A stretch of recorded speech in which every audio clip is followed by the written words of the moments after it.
নমস্কার বন্ধুরা, দীপার রান্নাঘরে তোমাদেরকে আরও একবার স্বাগত। তো দেখো, আজকে আমি বানাতে চলেছি খইয়ের বড়া। খই আমরা বিভিন্নভাবে খেয়ে থাকি, কিন্তু বড়া কেউ কেউ হয়তো খেয়েছে, কেউ খায়নি। তো চলো, খইয়ের বড়া কিভাবে তৈরি করব সেটা আজকে দেখিয়ে দিচ্ছি।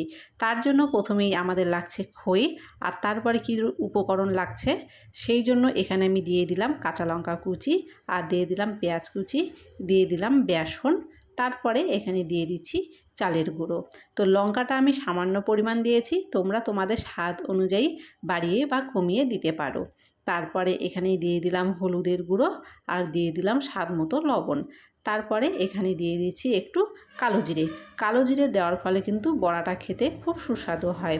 তো যাই হোক, তারপরে দেখো এভাবে হাতের সাহায্যে অল্প অল্প করে জল ছিটিয়ে দিয়ে খইটাকে মেখে নেব। আর একবারে কিন্তু বেশি জল দেওয়া যাবে না, কারণ খই কিন্তু অল্প একটু জল পেলেই দেখবে সহজেই নরম হয়ে যায়। বেশি জল দিলে কিন্তু এটা মাখতে গিয়ে নরম হয়ে যাবে। সেই জন্য যতটুকু জল প্রয়োজন ঠিক ততটুকুই জল ছিটিয়ে ছিটিয়ে দিয়ে খইটাকে মেখে নেব।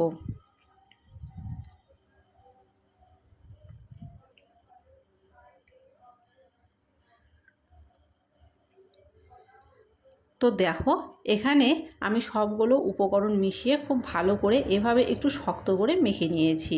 মাখাটা দেখে বুঝতে পারছো এটা একটু শক্ত রকম হয়েছে। তারপরে হাতের সাহায্যে যে রকম ডিজাইন তোমাদের পছন্দ সেরকম তোমরা করে নিতে পারো। তো আমি এইভাবে গোল গোল করে তারপরে একটু চ্যাপ্টা করে বাড়িয়ে নিয়েছি। তারপরে দেখো সবগুলো এখানে তৈরি করে নিয়েছি। কড়াইতে তেল বসিয়ে দিলাম। তেলটা খুব ভালো করে গরম করে নেওয়ার পরে গ্যাসের আঁচটাকে কিন্তু আমি মিডিয়ামে রেখেছি। তারপরে এখানে বড়াগুলো দিয়ে বড়াগুলো ভেজে নেব। গ্যাসের আঁচটাকে সবসময় মিডিয়ামে দিয়ে যে কোনো ভাজা ভাজলে কিন্তু দেখবে সেগুলো ভেতর থেকে মুচমুচে হয়।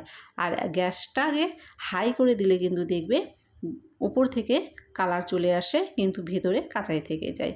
তো যাই হোক, এভাবেই দেখো উল্টে পাল্টে প্রথমে বড়াগুলো আমি লাল করে ভেজে নিচ্ছি।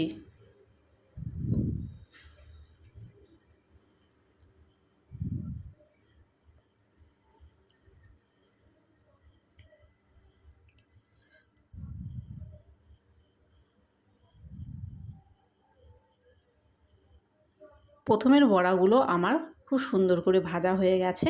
এখন এগুলো উঠিয়ে নেব।